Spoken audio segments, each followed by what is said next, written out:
Hey, natural lighting, where you been all my life? Actually, that's a lie. It's natural, and I got a lamp just in case. You know what the sun's like. It can be like, I bless you all, Sodya. I bless you all. So that's the way the sun works. And so, to counteract that, backup light. I'm in here today, which is the other room. Because my the office is overheating, so what? It's been rendering images all morning, and I tried to record this video just now in there, and I suddenly became incredibly self-conscious about the fact that I was burning to death. I didn't realise how hot the room was getting, so I'm in here. This should make me more powerful than any man could ever imagine. So I want to talk a little bit about, I don't know, I mean, a lot of it's very personal when it comes to business and self-employment and stuff like that. But ultimately, it revolves around ADHD and letting the cat out of the bag, as it were. A lot of you guys know, I've talked about masking and things like that before. And I've talked about the fact that just recently, going down the rabbit hole of autism and ADHD and becoming wise to the speed of which my mind works and the kind of adventure of trying to make that work for me. Because I know exactly how to do it. It's just taken some time to configure it all. But my entire life, I've been trying to do it the complete opposite. See, I remember when I was a little bit younger, and I was watching a video log by Aurelio Voltaire, who's one of my favourite performers. If you check him out, if you haven't seen him, he's a gothic cabaret singer, an artist, comic artist. If you know the show, The Grim Adventures of Billy and Mandy, he did 2 songs for that show. One was Brains. There was a whole episode called Brains about an alien monster that wanted brains. He did that song, but he also did the song for the movie, a song called Land of the Dead, that he performed for the intro of that movie. So yeah, go check him out. Best friends. But I remember watching a video where he was talking about all the projects that he does and things like that. And he was, one of his number one pieces of advice was to work on one thing at a time.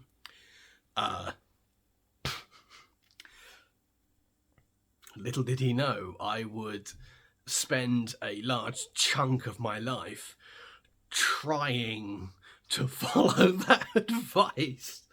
And as a result, I have like thousands and thousands and thousands of unfinished projects.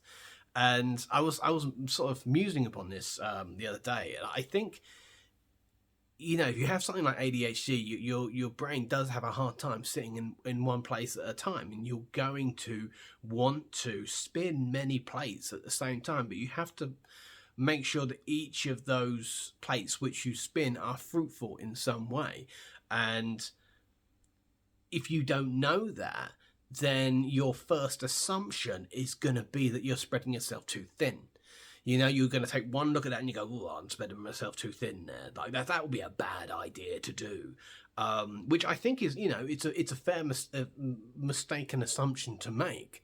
But man, like just trying to do the same thing.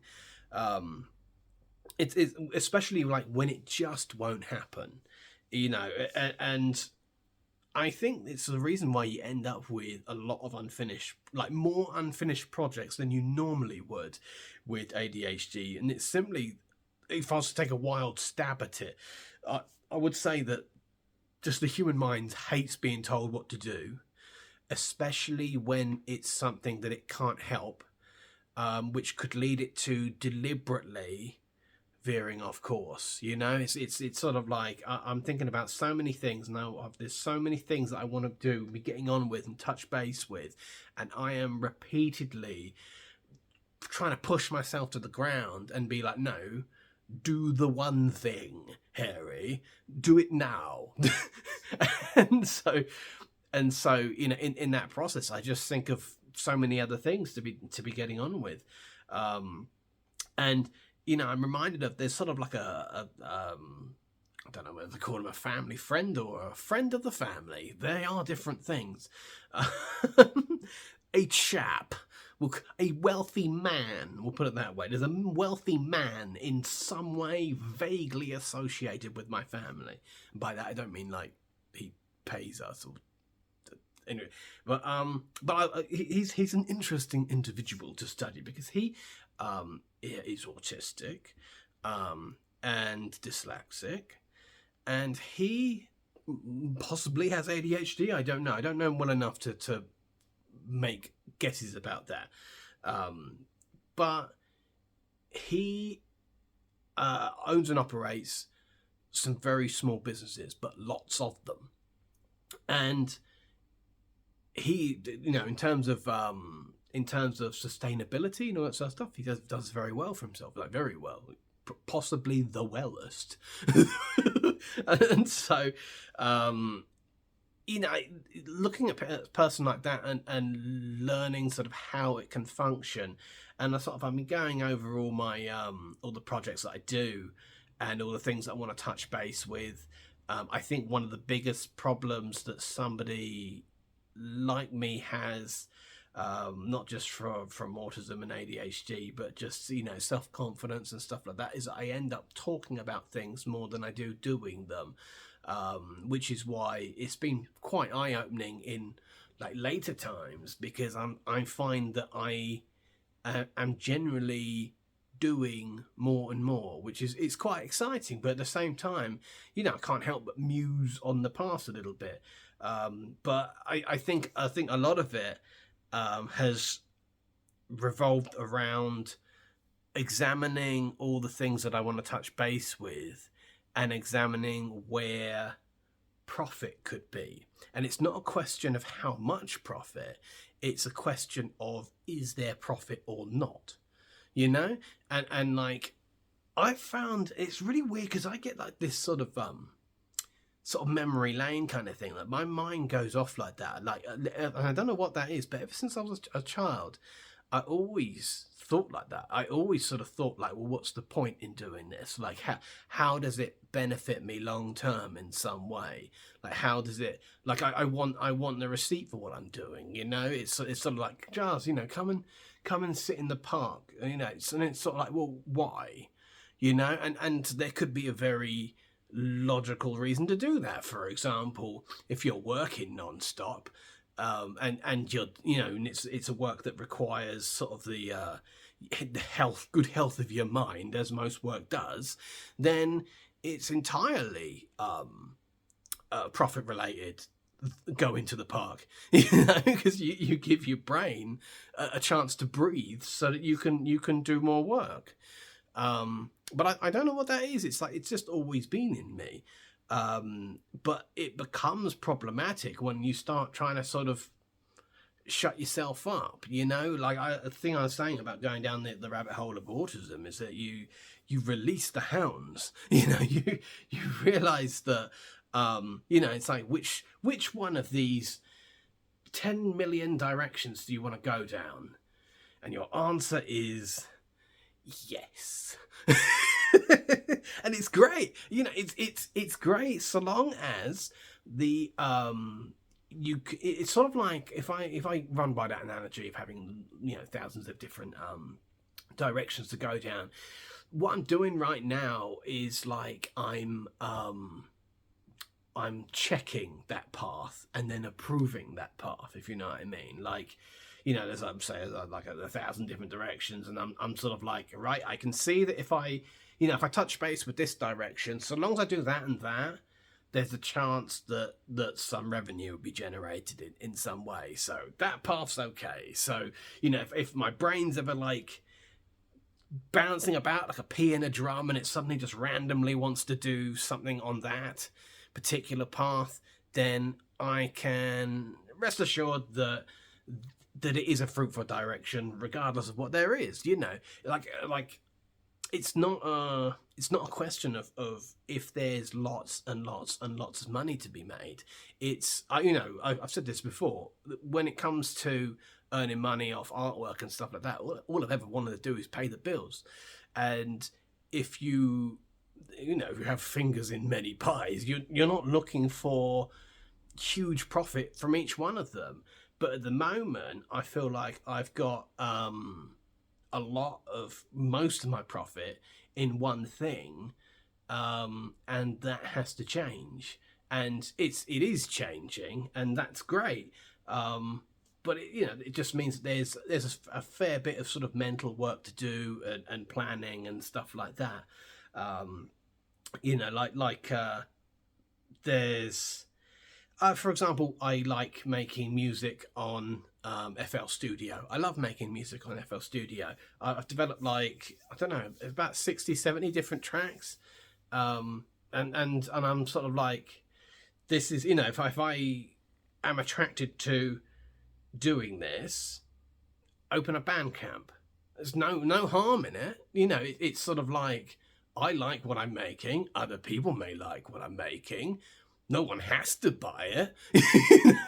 It's sort of just open a Bandcamp, just put it up there, and if there's a few more songs, you put that up there or whatever. And but then I think the poetry stuff. I mentioned the poetry stuff before. I want to start doing installations for that's the only term I've got to describe it, because I want to read the poems, but it's quite vivid in my head that it's more than just reading. It involves voice acting, and it's like I was trying to work out my nerves about it, because this is another thing I'm going over as I get that motivation to touch base with all these things. I'm approving them one by one to work out how they can happen, how I can touch base on them. And that approval also includes assessing them and assessing what's wrong with them. If it's something I've wanted to do for a while, why haven't I done it? What the problem is there?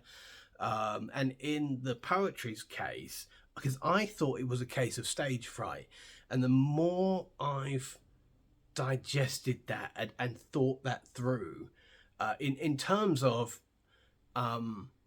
in terms of hooking it up as something that my ADHD can consult and work on as and when it wants to, the more I realise it's not a case of nerves and not being able to read it on camera, because that's what I always thought it was. But I saw this video the other day, this morning actually, by Tom Megalis, and he was talking about branding for artwork and stuff like that, and it's a good video actually. I'll put it in the link down below.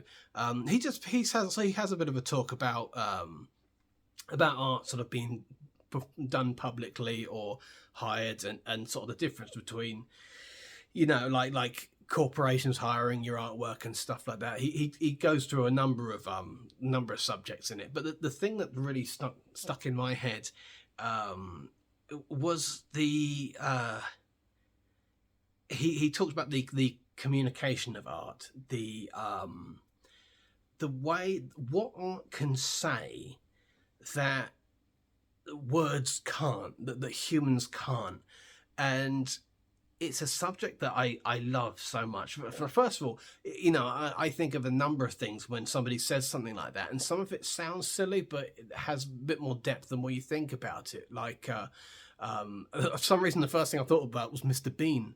It sounds so strange, but, Mr. Bean uses very little words. It's one of the most popular shows in the world. He uses very little words, and it's a comedy that its life is almost infinite. No matter how advanced we get, that show is almost infinite, and he's barely saying anything. But then I also sort of think about, we do have more issue now with people try and be very direct with their art now. It's very sort of like, someone writes a story about a I don't know, a manipulative man, and and women who are easily swayed by him. You know, they have to write about a manipulative man and women being easily swayed by him. Nobody thinks about writing Dracula, you know, like where that's one of the interpretations that can be made from it.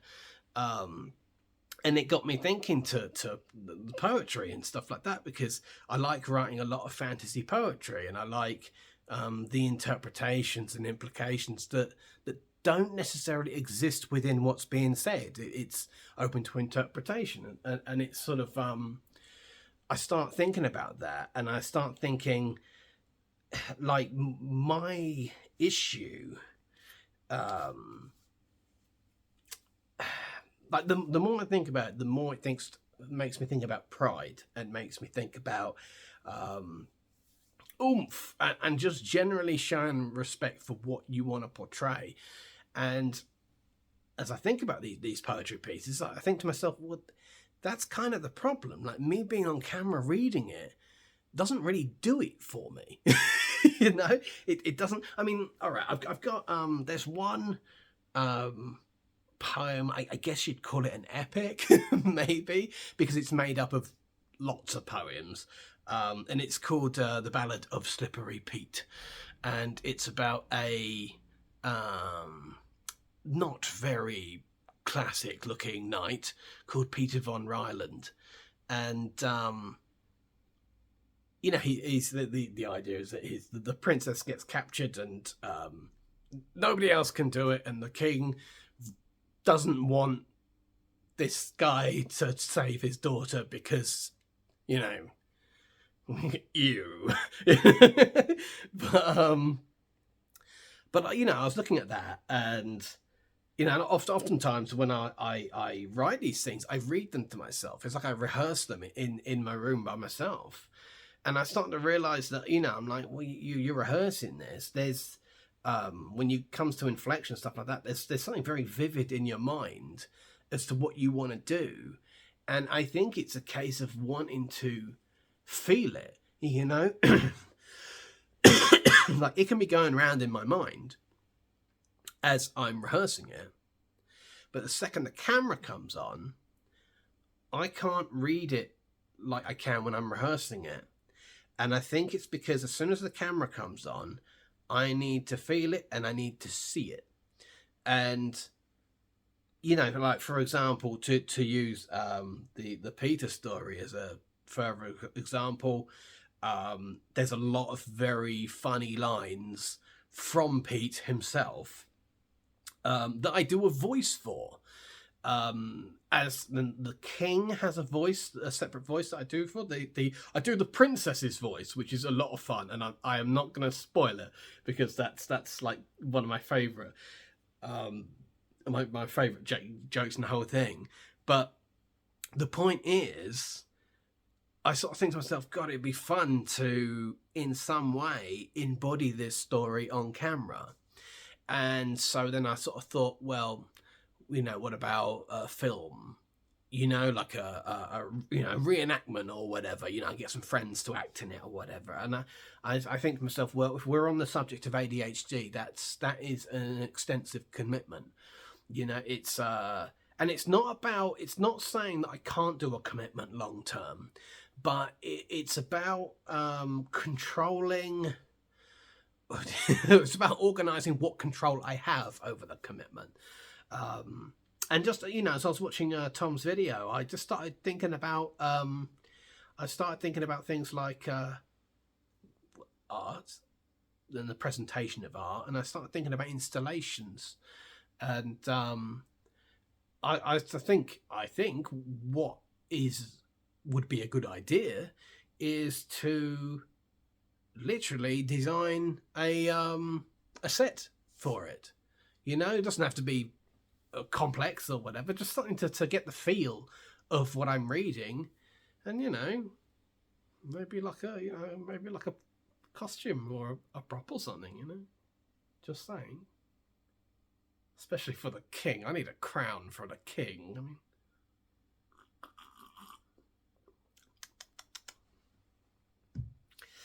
I But yeah, that's sort of like, I think about that and I'm like, oh, that could be a lot of fun. That could be a lot of fun. And music, FL Studio, which is on Bandcamp. So suddenly oh, and t-shirts as well. I design a lot of t-shirts. I've never mentioned this before. I do it on Redbubble. But yeah, like bring that to the forefront. And before you know it, there's a way that my ADHD can gravitate somewhere and there be some kind of monetary gain. And again, it makes me sound like I'm money hungry. But that's gonna happen when you don't have much money, But at the same time, as I said, I'm not looking for like all the money in the world. To me, I like, when I was back in college, I studied multimedia, so it's only natural that sort of, God, when you think about having ADHD, studying multimedia, that's really is quite a good course to go for. It's not a wonder I actually got a distinction for it, and the other one as well. I got like, I think it was triple merit or something like that. I don't know. I did well. I did well. And then just sort of, I think because I didn't really understand why I did well, I didn't really, do much with it after that. Well, I mean, I did, but that was all in the hobby. You don't sort of always understand why you're doing your hobbies. But there's a couple of other comics and stuff like that. That I'm working on. I mentioned before there's the not safe for work content that I make, that if you want to find it, you'll find it. No, don't ask me. But I also, as much as I say that, and I say that every time just because I don't want to deal with the question, but I am thinking about sort of slowly merging that and my real life self, which is going to be an interesting commitment. But I think, when I think about things that, excuse me, when I think about things that I wouldn't mind getting rid of from what is depicted in that content, a lot of it is the stuff that, it's like explicit stuff, and I'm not, to be honest, I'm not really that into it. I just sort of, I just do it because, money. It's how it's the most surefire way to generate profits. But it's sort of, yeah, I sort of think, well, I could get rid of that and then sort of focus more on other aspects of it.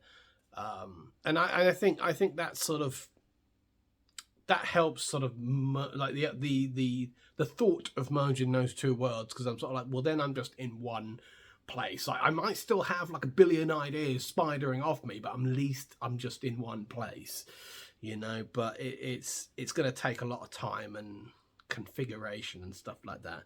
Like it's sort of I don't know. Like it's an interesting sort of issue I'm sort of going over. I've shown you the whiteboard I've got. I've got a second one now with a bunch of other stuff on it, but it's going really well, and that's the thing that's sort of startling me, because at first I was literally like, like ADHD, release the hounds, and I'm like, oh my god, what the fuck is going to happen now, And one of the first things I do is on the not safe for work side of things, I announced the closure of my Patreon on the not safe for work side of things, and I'm sort of like, that the final warning went out today, and it will be officially closed on the 7th, and it's weird how that felt like the logical thing to do. And I think it's just because,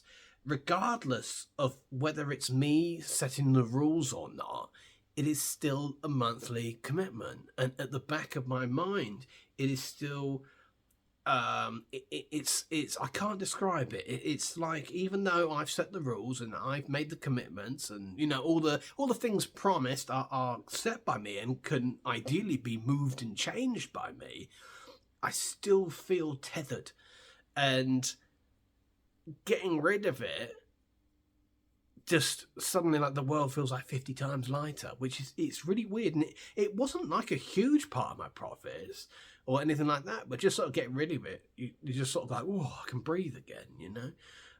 I think if I ever did do something like Patreon again, I would want I would only do something like Patreon if I had the money to hire a manager, someone to, like, you know, to keep me still, just for a moment, as is reasonable, you know. But even then, I'm still not sure. You know, it just doesn't.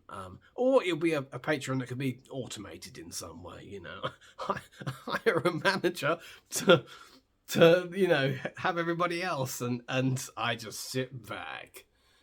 No, the thing is, I don't even want to do that because I still, you know, it's fun doing stuff. Would you Adam and Eve it? But yeah, no, it's interesting because, I mean, a lot of this stuff is going to happen on this channel, and it's